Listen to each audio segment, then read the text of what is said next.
بسم اللہ الرحمن الرحیم۔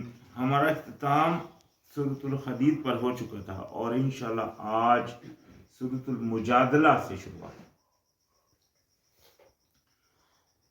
تو فرمایا بسم اللہ الرحمن الرحیم، قد سمع اللہ قول التی تجادلک فی زوجہا وتشتکی الی اللہ واللہ یسمع تحاورکما ان اللہ سمیع بصیر۔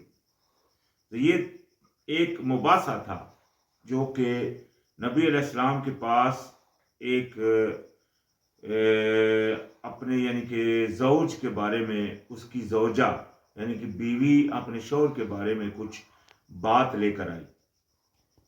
تو اس صورت میں یہ سارا کچھ واقعہ بہت اہم باتیں آنے والی ہے جو کہ مطلب میاں بیوی سے ریلیٹڈ ہے، اور اسی کی شروعات وہ ہوئی کیوں؟ کیونکہ وہ عورت کے ساتھ یہ معاملہ ہو گیا۔ وہ معاملہ کیا ہے آگے آگے چلتے انشاءاللہ واضح ہوگا۔ یعنی کہ اللہ پاک نے فرمایا سن لیا تحقیق، قد کا مطلب ہوتا ہے ہو گیا، تحقیق سن لی اللہ تعالیٰ نے بات اس عورت کی، اس کی یعنی کہ یہاں اللہ تی کا مطلب آ جاتا ہے وہ عورت، یعنی کہ جو بات کر رہی تھی آپ سے وہ عورت تھی، تجادلو یعنی کہ جھگڑ رہی تھی آپ سے، مباحثہ کر رہی تھی آپ سے اپنے شوہر کے بارے میں، اور وہ شکایت کر رہی تھی اللہ سے، یعنی کہ وہ اس کی شکایت اللہ سے بھی کر رہی تھی دل میں، یا جس طرح بھی وہ اللہ سے بھی اپنے شوہر کے بارے میں شکایت کر رہی تھی۔ تو اللہ تعالیٰ نے فرمایا اللہ وہ سن رہا تھا گفتگو تم دونوں کی، بے شک اللہ تعالیٰ خوب سننے والا اور خوب دیکھنے والا، یعنی کہ اللہ تعالیٰ کو معلوم تھا جو وہ کہہ رہی تھی اور سن رہا تھا اللہ پاک اس کی بات۔ الذین یظاہرون منکم من نساء ما ہن امہاتہم ان امہاتہم الا اللتی ولدناہم وانہم لیقولون منکرا من القول وزورا وان اللہ لعفو غفور۔ تو یہ جو معاملہ ہوا وہ کیا تھا؟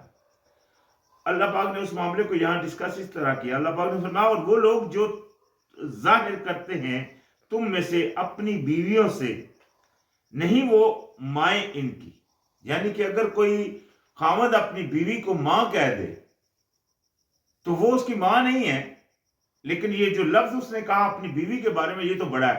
ادروائز کسی بیوی کے علاوہ کسی اور عورت کو بھی جب وہ کوئی ماں کہہ دیتا ہے یا کسی کو وہ اس کی ماں نہیں ہے یا کسی کو بہن کہہ دیتا ہے تو وہ اس کی بہن نہیں ہو جاتی۔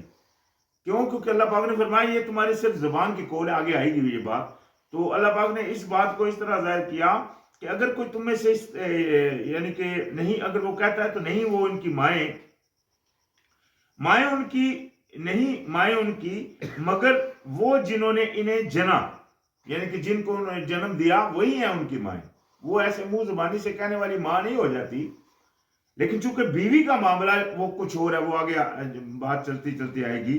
اور بے شک وہ البتہ وہ کہتے ہیں نامعقول، ناپسندیدہ بات اور جھوٹ، اور بے شک اللہ تعالیٰ بہت معاف فرمانے والا اور بخشنے والا ہے۔ یعنی کہ یہ بات جو کہتے ہیں کسی کو ماں کہہ دینا یا کسی کو بہن کہہ دیتے ہیں، یہ منہ زبان کی باتیں ہوتی ہیں، ایسی کوئی بات اس سے نہ وہ بہن بن جاتی ہے نہ وہ ماں بن جاتی ہے، لیکن یہ ہے کہ یہ صرف منہ زبانی کی باتیں ہوتی ہیں۔ لیکن اگر کوئی بیوی کو کہہ دے تو یہ گناہ میں آ جاتا ہے۔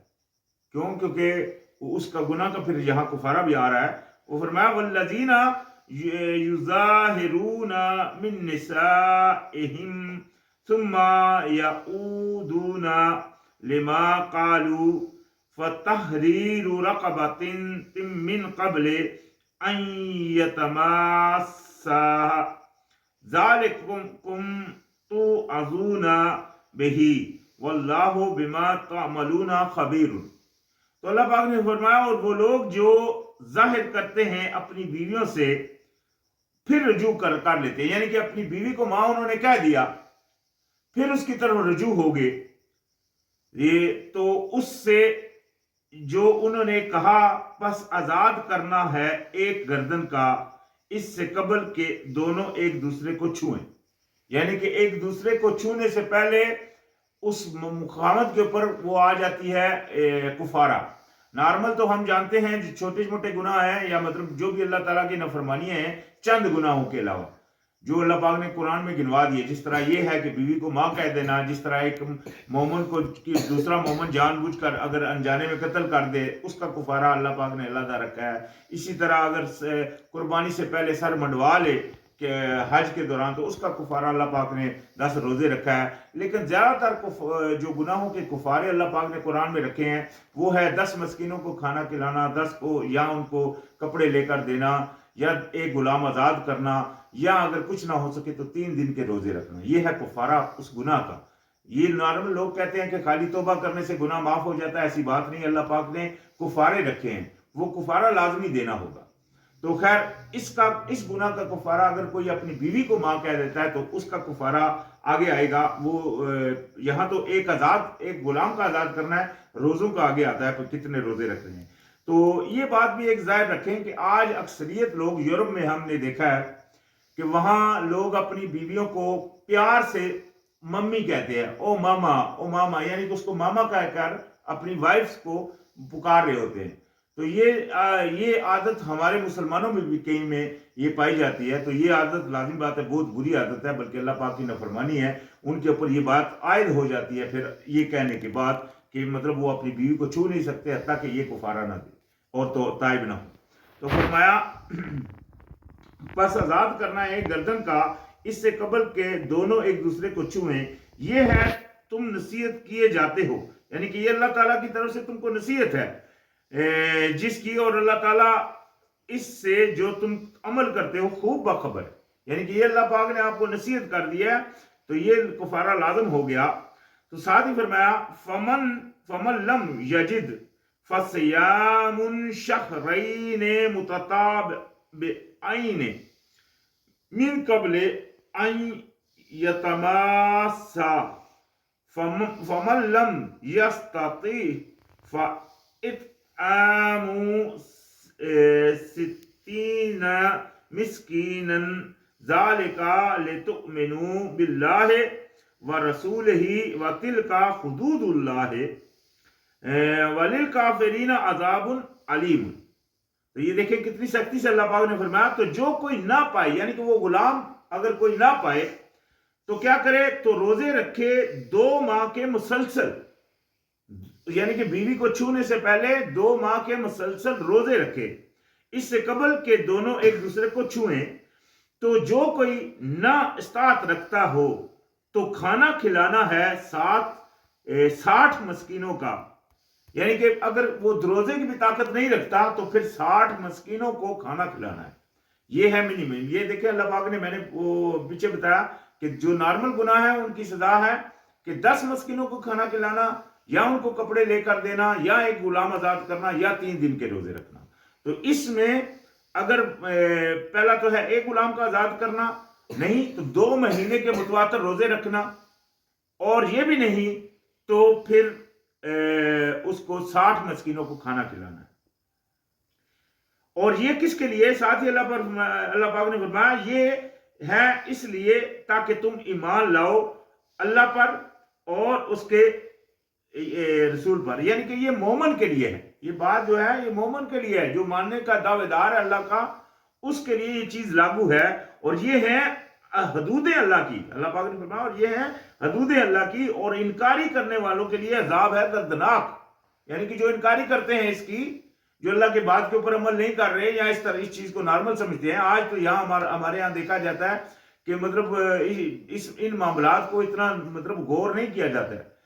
لوگ مثال کے طور کے اوپر کسی اپنی بیوی کو اگر طلاق بھی دے دیتے ہیں تو مطلب اس چیز کو اتنا نارمل سمجھ لیتے ہیں کہ وہ مطلب اس کے جو لوازمات اللہ پاک نے آگے سورہ طلاق میں آئیں گے وہ جو رکھے ہیں اللہ پاک نے، ہم نے پیچھے بھی سورہ بقرہ میں بھی پڑھا اور سورہ نساء میں بھی طلاق کے مطلب اللہ پاک نے وہ جو لوازمات ضروری ہیں وہ بیان کیے ہیں۔ تو اگر ان کے مطابق نہیں کوئی چلتا تو وہ جان لیں کہ وہ اللہ تعالیٰ کا نافرمان ہے۔ اور انشاءاللہ ہم سورہ طلاق میں پڑھیں گے کہ جو طلاق کے موضوع ہے، طلاق کا موضوع ہے جو، اس کے اوپر جو قائم رہتا ہے اللہ پاک نے اس کے لیے کتنی مطلب وہ جو پرہیزگاری کرے گا اس کی اللہ پاک نے اس کے لیے کتنے انعام اس سورہ طلاق میں آئے گا، کتنے اس کے لیے انعام رکھے ہیں اس بندے کے لیے۔ تو یہاں بھی جو انکاری کرتے ہیں ان کے لیے عذاب ہے دردناک۔ ان الذین یحادون اللہ ورسولہ کبتوا کما کبت الذین من قبلہم وقد انزلنا آیات بینات وللکافرین عذاب مہین۔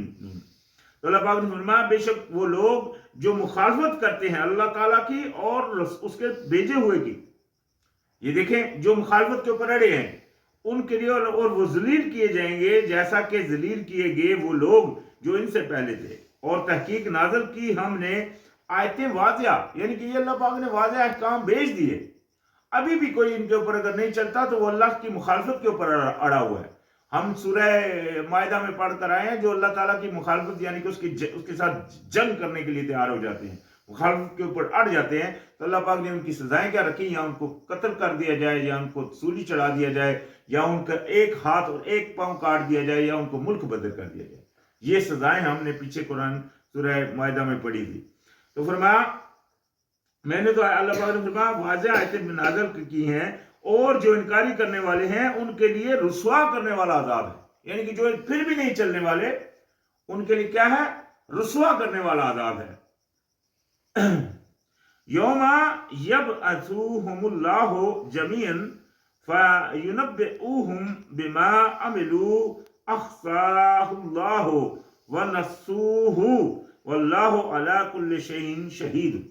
یہ دیکھیں اللہ پاک نے فرمایا پس جس دن یعنی کہ جس دن اٹھائے گا انہیں اللہ سب کے سب کو، پھر وہ بتائے گا انہیں وہ جو انہوں نے عمل کیے۔ یہاں دیکھیں بتانا، عملوں کا ظاہر کرنا کس وقت ہوگا، جس دن اٹھائے گا، قیامت والے دن۔ تو یہ جو عذاب قبر کا کنسپٹ ہے یہ اس آیت سے بھی اس کی نفی ہے، کیونکہ اگر یہ مطلب یہ جو کنسپٹ رکھا جاتا ہے وہ کیا ہے کہ جب انسان قبر میں جاتا ہے تو فرشتہ آتا ہے، پھر اس کو اٹھایا جاتا ہے، پوچھا جاتا ہے من ربو کا من دینوں کا، تو یہ ساری باتیں جو ہے نا بنائی گئی ہیں، قرآن کے بالکل برعکس ہیں۔ قرآن میں بار بار آتا ہے کہ قیامت والے دن جب اٹھایا جائے گا، قیامت والے دن حساب کتاب ہوگا، قیامت والے دن جزا سزا ہوگی، اس سے پہلے نہیں۔ تو یہاں بھی یہی بات آئی کہ جس دن اللہ پاک ان کو اٹھائے گا تو اور جو انہوں نے عمل کیے پھر بتائے گا ان کو جو انہوں نے عمل کیے، گن رکھا ہے اسے اللہ نے ان کے عملوں کو گن رکھا ہے، جبکہ وہ اسے بھول چکے ہوں گے، یعنی کہ وہ بھول چکے ہوں گے، جب وہ جاگیں گے تب ان کو یاد آئے گا، یا ان کا جب نامہ اعمال کھلے گا تب ان کو پتہ چلے گا کہ ہم کون سی جگہ کرے۔ تو اور اللہ تعالیٰ اوپر ہر چیز کے گواہ ہے، یعنی کہ اللہ تعالیٰ ہر چیز کو دیکھ رہا ہے، اس سے کوئی چیز چھپی نہیں۔ علم تر ان اللہ یعلم ما فی السماوات وما فی الارض ما یکون من نجوى ثلاثۃ الا هو رابعهم ولا خمسۃ الا هو سادسهم ولا ادنى من ذلك ولا اکثر الا هو معهم اينما كانوا ثم ينبئهم بما عملوا یوم القیامت ان اللہ بكل شیء علیم۔ یہاں دیکھیں پھر وہ دوبارہ بات اللہ پاک نے فرما دی، کیا نہیں اللہ پاک نے فرمایا کیا نہیں آپ نے دیکھا کہ بے شک اللہ تعالیٰ وہ جانتا ہے جو کچھ آسمانوں میں ہے اور جو کچھ زمینوں میں ہے، یعنی کہ اللہ سے تو کوئی چیز چھپی نہیں۔ تو اللہ تو جانتا ہے جو آسمانوں میں ہے اور جو زمینوں میں ہے۔ نہیں ہوتی کوئی سرگوشی تین آدمیوں کی، تینوں کی کوئی سرگوشی نہیں ہوتی مگر وہ چوتھا ہوتا ہے، یعنی کہ اللہ ان کے ساتھ چوتھا ہوتا ہے۔ اگر دو بیٹھے ہیں، تین بیٹھے ہیں باتیں کر رہے ہیں تو اللہ ان کے ساتھ چوتھا ہے، اور نہ پانچوں کی مگر وہ چھٹا ہوتا ہے، نہ پانچ کی مگر وہ چھٹا ہوتا ہے، اور نہ کم اس سے اور نہ زیادہ، یعنی کہ اس سے کم ہو یا زیادہ ہو اللہ ان کے ساتھ ہوتا ہے، مگر وہ ساتھ ہوتا ہے ان کے جہاں کہیں وہ ہوں۔ یہ دیکھیں اللہ پاک نے واضح فرما دیا، اس کے باوجود بھی لوگ اللہ کو دور سمجھیں، اس کے لیے وسیلے ڈھونڈ رہے ہیں۔ اللہ پاک نے فرمایا میں انسان کی شاہ رخ سے بھی زیادہ نزدیک ہوں، پھر بھی لوگ اللہ سے نہیں مانگنے کی مطلب کترا رہے ہیں، کچھ نہ کچھ بیچ میں ڈالنے کی کوشش میں لگے ہوئے ہیں، یا اللہ سے اپنے آپ مطلب وہ گناہ کر رہے ہیں، گناہ کے اوپر اڑے ہوئے ہیں، اور یہ نہیں سمجھ رہے کہ ان اللہ یرا، کہ اللہ آپ کو دیکھ رہا ہے۔ تو یہ اللہ یہ دیکھیں اوپر سے بھی دیکھ رہا ہے اور آپ کے اندر بھی دیکھ رہا ہے، تو اس کو پتہ ہے آپ کے اندر کیا سوچ چل رہی ہے۔ تو لہذا اللہ سے منافقت سب سے بڑی بیوقوفی ہے. تو فرمایا یعنی کہ یہ بات جھوٹی ہے کہ اللہ پاک آپ کو دیکھ نہیں رہا. تو فرمایا جہاں کہیں ہو وہ پھر وہ بتائے گا تمہیں جو کچھ انہوں نے عمل کیے قیامت والے دن. یہاں پھر آ گئی بات, کب بتائے گا ان کے اعمال کا؟ قیامت والے دن, اس سے پہلے نہیں. قیامت والے دن اٹھائے جائیں گے, پھر اللہ پاک ان کو بتائے گا.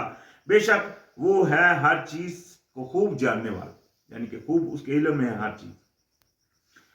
الم تر الی الذین نہوا عن النجوى ثم یعودون لما نہوا عنہ ویتناجون بالاثم والعدوان ومعصیات الرسول وَإِذَا جَاءُوكَ حَيَّوْكَ بِمَا لَمْ يُحَيِّكَ بِهِ اللَّهُ وَيَقُولُونَ فِي أَنفُسِهِمْ لَوْلَا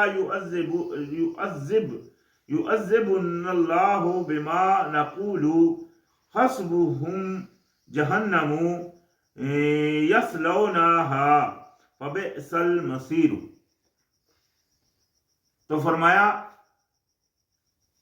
کیا نہیں آپ نے دیکھا طرف ان لوگوں کے جو روکے گئے سرگوشی سے, یعنی کہ سرگوشیوں سے روکے گئے, منع کیے گئے کہ ایسا عمل نہیں کرنا.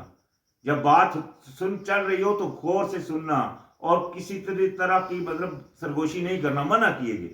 اس کے باوجود بھی وہ کرتے ہیں. تو پھر وہ لوٹتے ہیں طرف اسی کے دور کیے گئے تھے جس سے, یعنی کہ جس سے روکا گیا تھا اسی کی طرف پھر لوٹتے ہیں. اور وہ باہم سرگوشیاں کرتے ہیں گناہ کی اور زیادتی کی اور بھیجے ہوئے کی نافرمانی کی. یعنی کہ وہ سرگوشیاں کیا کر رہے ہیں؟ سرگوشی کس کو بولتے ہیں؟ کسی سے اشارے سے باتیں کرنا یا کسی کے کان میں کچھ بولنا, اس کو بولتے ہیں سرگوشیاں کرنا. تو جب کہ منع کیا گیا سرگوشیوں کرنے سے, یہ کیوں اللہ پاک نے منع فرمایا؟ کیونکہ جب اللہ پاک نے فرمایا قرآن کو سنا کرو تو دھیان کیا کرو. اگر سرگوشیوں کرو گے تو آپ کا دھیان ادھر سے بڑھ جائے گا, پھر آپ کو بات سمجھ نہیں آئے گی. تو اوپر سے سب سے بڑی بات کہ اللہ نے منع فرما دیا تو اللہ کی نافرمانی میں آپ چلے جاؤ گے. تو یہی بات ہے جو یہاں ذکر کی گئی, یعنی کہ ان کو منع کیا کہ آج جو ٹیلی فونز کے اوپر بھی ہم ایک دوسرے سے بات کرتے ہیں یہ بھی سرگوشی ہے, کانوں میں بات بولتے ہیں. تو وہاں بھی دھیان رہنا چاہیے کہ کون سی بات بول رہے ہیں اور کیا کہہ رہے ہیں. لیکن وہ کیا کرتے تھے؟ وہ سرگوشی کرتے تھے گناہ کی اور زیادتی کی اور اللہ کے بھیجے ہوئے کی نافرمانی کی. اور جب وہ آتے ہیں آپ کے پاس تو وہ آپ کو یعنی کہ ایسے طریقے سے آپ کو مطلب سلام کرتے ہیں یا مطلب آپ کو حیات کی دعا کرتے ہیں ساتھ اس کے جو نہیں اللہ نے کی, یعنی کہ جو اللہ پاک نے آپ کے لیے وہ حیات کی دعا سلام وغیرہ کا نہیں کہا, اس طرح کی وہ آ کر کرتے ہیں. اور وہ کہتے ہیں اپنے نفسوں میں کیوں نہ عذاب دیتا ہمیں اللہ بوجہ اس کے ہم جو کہتے ہیں. یعنی کہ وہ اپنے دل میں اللہ تعالیٰ کی بات نہیں مان رہے, ایک تو بات نہیں مان رہے, اوپر سے مطلب جو بندہ مطلب ان کو سمجھا رہا ہے ان کے دل میں اس کے لیے مطلب تھوڑی سی نفرت سی پیدا ہوتی ہے. ٹھیک ہے, وہ نفرت پیدا ہونے کی وجہ سے وہ کہتے ہیں کہ کیوں نہیں ہم کو مطلب اللہ عذاب دے رہا. مثال کے طور کے اوپر اللہ تو مطلب ان کے دلوں میں یہ بات چل رہی ہے. تو اللہ پاک چونکہ دلوں کے حالات جانتا ہے تو اللہ پاک یہاں ظاہر کرتا ہے کہ مطلب ان کے اپنے دلوں میں کہتے ہیں کہ کیوں عذاب نہیں دیتا ہمیں اللہ بوجہ اس کے جو ہم کہتے ہیں. کافی ہے انہیں جہنم, اللہ پاک نے فرمایا کافی ہے ان کے لیے جہنم, وہ جلیں گے, وہ داخل کیے جائیں گے اس میں, پس کتنی بری ہے لوٹنے کی جگہ. یہاں آیا یسلونا, سلو میں نے پیچھے پر کہا تھا داخل کرنا, وہ داخل ہوں گے اس میں اور یہ بہت بری ہے جگہ. فرمایا یا ایھا الذین آمنوا اذا تناجیتم فلا تتناجوا بالاثم والعدوان والمعصیۃ الرسول. تو یہ اللہ تعالیٰ کی طرف سے نصیحت آ گئی کہ اے ایمان والو جب یعنی کہ تم سرگوشیاں کرو, سرگوشیاں کرنا دیکھیں گناہ نہیں ہے, لیکن اگر وہ سرگوشیاں کس کی نہ ہوں, اللہ پاک نے فرمایا کہ تم نہ کرو کس کی؟ گناہ کی اور زیاستی کی اور بھیجے ہوئے کی نافرمانی کی، یعنی کہ ان کی نہ ہو، نارمل کسی بغیر اس کے ہو تو وہ کوئی سرگوشی کی، یعنی کہ یار ایک دوسرے سے کانوں میں باتیں کرنا یا مطلب اس طرح اشارہ کرنا کوئی بری بات نہیں، لیکن جس میں یہ گناہ اور یہ زیاستی نہ انٹر ہوتی ہے اس سے بچنا ہے، بلکہ سرگوشی کرو نیکی کی اور پرہیزگاری کی، اور اللہ تعالیٰ کی پرہیزگاری کرو، وہ جو اسی کی طرف جس کی طرف تم کو لوٹ کر جانا ہے، یعنی کہ اگر تم نے سرگوشی کرنی بھی ہے یا کچھ کرنا بھی ہے، اس طرح کی بات کرنی ہے تو اچھائی اور پرہیزگاری کی بات کرو، اور پرہیزگاری کرو اللہ کی، کیونکہ اسی کی طرف تم کو لوٹ کر جانا ہے۔ انما النجوى من الشیطان، بے شک جو سرگوشیاں ہیں وہ شیطان کی طرف سے ہوتی ہیں، لِيَحْزُنَ الَّذِينَ آمَنُوا وَلَيْسَ بِضَارِّهِمْ شَيْئًا إِلَّا بِإِذْنِ اللَّهِ وَعَلَى اللَّهِ فَلْيَتَوَكَّلِ الْمُؤْمِنُونَ۔ تو اللہ پاک نے فرمایا جو سرگوشیاں ہوتی ہیں وہ شیطان کی طرف سے ہوتی ہیں، کیوں؟